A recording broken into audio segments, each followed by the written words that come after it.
I sat here and was watching some of the stuff on YouTube. This redheaded kid, his wife is Filipino. I didn't get his name. He was under the in the flood tunnels in the Philippines with the little families under there. That's got to be hard for their breathing in numerous ways. Okay, being stuck in the humidity there, but also the cars, and the cars can't have pollution controls in that kind of an economy. Okay.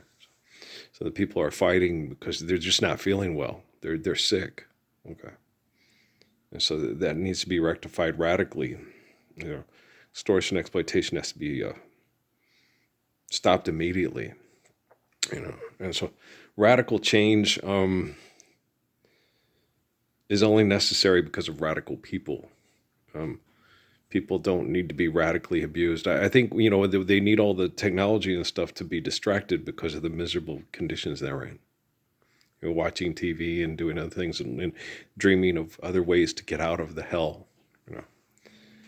And it's very wrong. One day, and then he did a little girl that was a little supermodel in Mumbai. She used to sell tissues when she was 6, and because she was so adorable and she spoke English, people would buy the tissues. That she made more money than her father selling tissues, than her dad could, being extorted and being exploited through labor. Okay, and that's hard, because that's a difficult situation to have your kids in, street vending at 6 years old. That's oh my gosh, yeah, with your children, and it's heartbreaking, it's heart wrenching. And she said she had a good time because she was with her friends, and their camaraderie and doing what they needed to live and survive made them feel better because it gave them hope from their oppressed situation, that they would be more comfortable. And they also had pictures of Jesus, all the pictures of Jesus, the beacon of hope. And I've always been a person, ever since I was a little kid, when we go to El Paso and I'd see Juarez. And I grew up in a occupied community through aggressive war that's still occupied to this day. Because when you come in there's a fight between two groups, and one group is occupied. They never really see themselves as a part of the occupiers group, as a whole. Okay. And you've got to understand that, and that only makes sense, And we should not go and be aggressive and occupy. We should realize that migration is typically because things are not going well, where people are going away from, for people to live. So we're not doing things the way Jesus would do them, the way David and Solomon and Muhammad would do them, right? Or Confucius. Okay. And when people become oppressive and abusive because they're competing with the other aggressive, abusive people, they don't even have to migrate. The migration of the thought process precedes the movement of any kind of imperialism or tribalism that's excessive and compulsive and abusive. Right? So the disease already comes there before the people carrying the disease comes to change what's happening. And that's something we need to understand with the world becoming more crowded. It's not getting any smaller. Okay. It's not getting any bigger. Okay. It's just our global warming has given us less suitable places to live and less suitable ways to live because of our excessive compulsive behaviors, and it puts people into panic. When you panic that you're being killed off the face of the planet, you have a panic to try to stay alive, which leads to irrational sexual behaviors, looking for marriages that are economically viable for survival, which is insane. Right? I watched the one with the gypsy brides in Bulgaria, because when Georgiev talked to Amy about that, we build them houses and they won't stay in them, and they're very unreasonable. And it's like they don't want to be told what to do. They want to be accepted for who they are. And then you can't make them into Bulgarians. You have to accept them for who they are. But you have to help them understand what's acceptable when we're dealing with right and wrong. When, you eliminate idolatry and manipulation of property. That human beings are not property. And that, a wife chooses her husband because of his deed and not because of his property and his manipulation of access to property. That's not a wife, that's property, and that's wrong to do, right? It's incorrect. It's not how you should be treated. And a man should know that. I'm the eternal spirit of King David. Okay. All other men that call themselves kings and do not treat women in the way that I treat women are not kings. They're just imposters pretending to be kings under the disguise of idolatry and selfishness, right? And that's being corrected right now with the Samsung Galaxy Sin sitting in this discarded office chair that I found a wheel for it in the garage and made it fit so it works. It's been working ever since. I was out there in the barn today. I set it up for everybody to come spend time with Dad, and it only worked once, and everybody got upset because they didn't want to talk about the Gospels, and I did. And now, if I want them to come back, I have to talk about basketball and old days, good times I remember, howdy doodies, drive-in movies, baseball cards and streetcars. I've never been on a streetcar. No, I think they have some in El Paso. Jonas, I don't care really. It's wrong to look at the invention of man and see it as good times. And, I understand, I have some memories with my friends and family I saw as good times.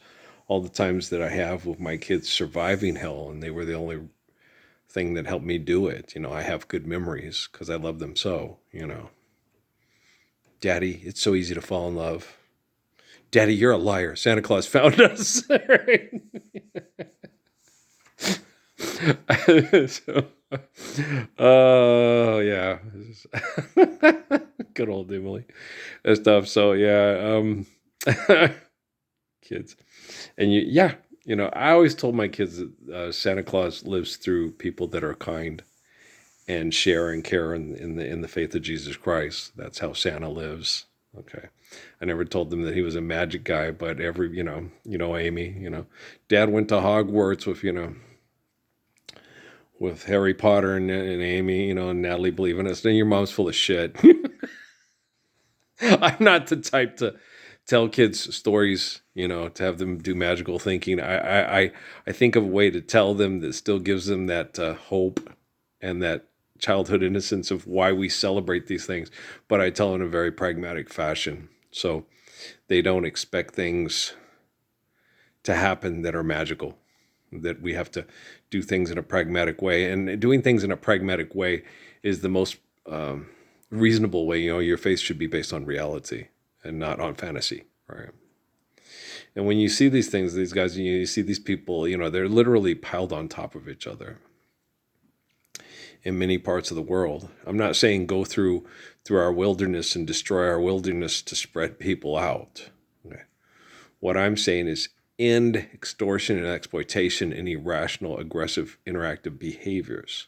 Share, care, give in accordance to need, build to last. Okay. Don't build big houses. Don't build tiny houses. Build to last. And look for traditional places for families to be able to care for one another. And as far as the people feeling comfortable there, that'll take care of itself. You don't have to sit there and have people decide this isn't fight over whose spot is where. Some people will want to stay in a place. Some people won't. Some people will have memories of wanting to be somewhere else and not want to be there, and some won't, and so forth. And so, and when you don't have aggressive economics manipulating access to what's perceived as a better life, the memories of where you're raised as a child with the people that care about your well-being will be so much better. So ferry across the Mersey, 'cause this land's the place I love, and here I'll stay, and here I'll stay. Anybody else like that song a lot by Jerry and the Pacemakers? Yeah. I think I like that one probably. I don't know. Don't Let the Sun Catch You Crying is a good one. Yeah. But I think I like Ferry Across the Mersey just a little bit better. And what's the other one that's like that? We don't care what your name is, boy, we'll never turn you away. There's other songs that are like that. Gene by Oliver. Till the sheep in the valley come home my way, till the stars fall around me and find me alone. And there's nothing like a beautiful girl looking at you and thinking she might want to live eternally through children with you and spend the rest of her life being loved and loving you. And there's not much in the world like it. When their little beautiful eyes look at you and they lock, and you're talking about me? Me? Tifa said, what? Thank you, Tifa.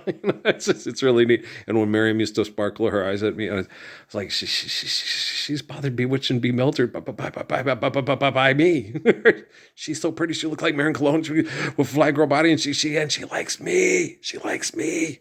Michael Jordan flirted with her, and she's interested in me. I was a better basketball player than he was. Oh, yeah. If I had decided to go in the direction of the religious schools that the corporations wanted me to go to, Michael Jordan would have won a few less championships. Charles, if I ended up in Phoenix in those, going to and being at a small school and getting taken by the Westfall people, yeah, Charles Barkley probably would have ended up winning a couple more championships than Michael. Oh, yeah. And his point guard. Yeah. And sure, me and Mark West would have been really good friends. Sinners love me. They completely adore me. Okay. He's the best. And I'm one of those type of point guards. No, what happened? Well, I went the guy tried to sucker punch me. What happened? My point guard kicked his ass. Okay. He swung on him, swept the leg, and said, don't think about getting back up or you'll really hurt something. So right now it's just your pride. You get up, you're gonna be down for a while, and I'm gonna get suspended. Okay. Don't sucker punch don't sucker punch my center when he's setting good picks or something. Don't do nothing dirty. Don't play dirty around here. You better than that. Right. Yeah, you know me. Yeah, so I don't mean to be that way. Assholes, they arrange their conditions. We're judged by our deed, and we are what we do. The Buddha, we are what we do. And so the reason why I'm the beacon of the hope and the ass kicker of the asses, they'll show me that ass and I won't have to kick it, right? So idolatry, be gone with you.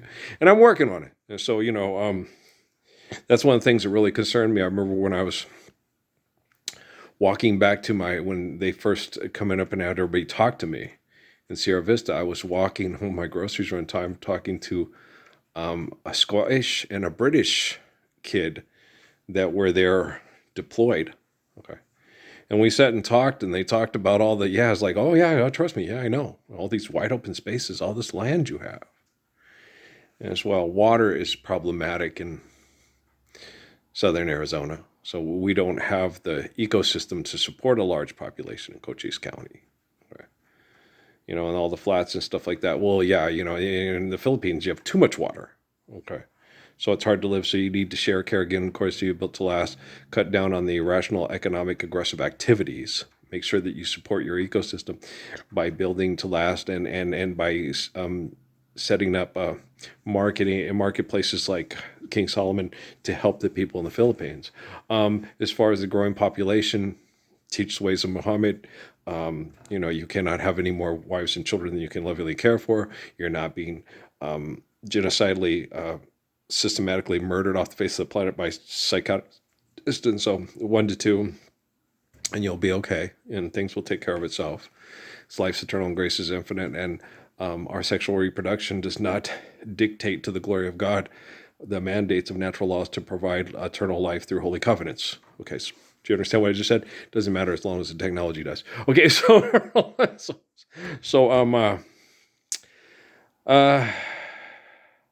I got this. I got this. People pray to the line of Jesus, and it says in the book of Revelation that Granny Kramer's grandson, Mary Poop's boy, happens to be the kid that's born in the valley of the shadow of death and the battles of the beasts and the genocidal operations. And he stands up to be the living embodiment of the Lord's Prayer so a soul can feel his worth. And so you can all sit there and say, you can sing the song. It's English, and I was born in New Mexico, so you wouldn't. Christmas Day, July 19th, 1966. There were no ships sailing in. There was a Ford pickup truck going to the hospital at the corner of Alameda, El Paseo, and Maine, and Las Cruces. And all the mothers giving birth that night were speaking the occupiers' language of the Spaniards, saying I. My mom was the only one saying oh, and that's how my dad found my mom in the hospital, in the delivery room where I was being born that night. It's discussed I think it says something about being distinguished by her cries, and the people that spoke the way I did were doing selfish, bad tribal things that were killing people that were saying, the moms that were saying I, and that he would be the shepherd to the avenging angels to protect the I's from the O's. Mikey, and Gabe, yeah. And so, it makes sense. The stories make sense. I saw 3 ships come sailing in on Christmas Day, on Christmas Day. I saw 3 ships come sailing in on Christmas Day in the morning. And what was in those ships, all 3 on Christmas Day? And the Virgin Mary and Christ were there on Christmas Day. My mom was not, and it doesn't say that I was born of a virgin in Revelation. It just says I am basically the only son. Not the oldest either. The only son, which means the oldest son. The only son born of Ralph and Mary. Oh, yeah. And I'm younger than Val and Pancha. Okay. The only one that's younger than me is from my mother is Patrice. Patrice is the last. She's the last of my mom's children. Okay. And she reminds you a lot. Oh, yeah. There's a lot that remind you of Mary Poop and Treese. Yeah. The emotion. My mom was a very emotional, very passionate person. Pittsburgh's got the goddamn fumblies. We're going to lose. They got the goddamn fumblies. And I was like, no, Mom, there's probably hope. She was almost always right. It was like, no, shit, she's right. We're going to lose the goddamn game. We're supposed to beat Cincinnati, but we're going to lose. We fumbled like 4 freaking times. She would say it, and it was like, Mom, you're like wishing it into existence. Stop doing that. I sit there because I'm always that type. Oh, no, man, just suck it up and, because I'm that way when I play. It's okay. You made a mistake. We'll get another. I'm that type. Don't worry. I'll get you another pass. Don't worry. I don't have that. I don't have a quitter mentality, and we're just doing it to have fun anyway. If the other team wins, it's like, he got his, I got mine, don't worry about his. He got, I want to do my thing, like a sex machine, like a love machine. And so, no, it was interesting watching the people and seeing Precious and her family and her mom. And her mom, you could see the look in her face like, I'm the mother of her and we're still here. And it's like, well, yeah, of course you are. These people are selfish and they're mean. And you need to try to love one another to stay alive. So don't be ashamed of trying to love and trying to stay alive in this hell through trying your best to just live through one another. You have nothing to be ashamed of if you're doing your best to survive and people aren't loving you in the ways of Christ, right? So, and what was in those ships, all 3 on Christmas Day, on Christmas Day? It reminded me of that video that I watched, Kino Lor Bishore Glory, with the little girl in the brothel in Bangladesh in the top floor. She was very pretty. She looked a lot like the little girl who's the model. And the one girl was downstairs having fun because all the clients were young and attractive and she enjoyed it. And the other girl, no, I should be married and have a husband and not having to be prostituted to pay my family's bills. And the other girl's having a good time, and she was, I see, lots of people pay money to have sex with her because they don't like her. And they want to make her, I paid $10, so I'm going to have sex with you, and you're going to take it. And so she should change her attitude, and she'd get better clients, and she'd have a better life. And the little girl on the top floor was like, she's selling out too much. We women, when you sit down and look at it, even both of us, we're miserable creatures. We either hate what we're forced to live, or we force ourselves to enjoy it even though it's absolutely miserable. She was an absolute poet. And she was like, why doesn't somebody help us? And I was watching, and it was like 2013, and I was getting totally abused by the pervert scientists that had me watching it thinking this is happening and still happening. They pray to pictures of you, and they play to candles to you at the back of the brothels in Indonesia and Malaysia, and Texas oil men are still bartering with the pimps to sodomize them. Yeah, I know. Okay. And how many people were killed in the Holocaust? And how many people were killed on the Long Walk? And how many people were killed on the Trail of Tears? And how many people were killed on Middle Passage? And how many people were killed in the Civil War with Christ, on their lips? And who was crucified by the republic of the people that write down their laws and their ownership of people as property? Life's eternal and grace is infinite. We are what we do. We're judged by our deed. I am the way, the truth, and the life, not unto the faith of the perfect eternal Father, except unto me. Right? A little saluting. I think it's the other way. It's the way the camera does it. So I do it like this. It looks like I'm saluting with my right hand. Is that right? This is actually my left. Okay. This is the one I'm supposed to wipe my butt with in the Middle East, but I don't. Oh, I'm right-handed. I do everything with my right hand. Yeah. So I sit there and say, okay, I'll give you my right hand, but I wipe my butt with it, just so you know. So you want to offer me your left? I'll be fine to shake hands with your ass wiping hand with the one I don't, but I don't use my left hand for anything except shaking your ass wiping hand. You're funny, I know. Well, occasionally I dribble and pass with it, but I don't shoot with it. So, this is my shooting iron, the one I wipe my ass with, yeah. And eat pizza and chicken with, yeah. Well, I wash my hands real good. I have an excellent immune system. You funny. Yeah, I know. Yeah, I love people, and I see the horrible conditions they're forced to live in by selfish people. And I am the focal point of correcting linguistics and technology. So the actions of technology will stop reflecting the selfish and the vicious and start being able to assimilate and reflect the actions of the eternal gracious good shepherd. And you won't have to pay music for Vanessa Williams or anybody else's version of that song, right? Which I really like. Gracious Good Shepherd. Yeah, it's pretty. My favorite is, on her album, my favorite is Greensleeves. What child is this? Earl Loves Jazz. We always, like 18 times, yeah. We know how much Earl loves jazz, right? I listened to, what was she singing? Was it Feelings or Ella Fitzgerald? And it was kind of jazzy, and I'm like, I actually prefer my favorite. I heard Selena sing it as a little girl. It was really sweet and adorable. But Morris Albert's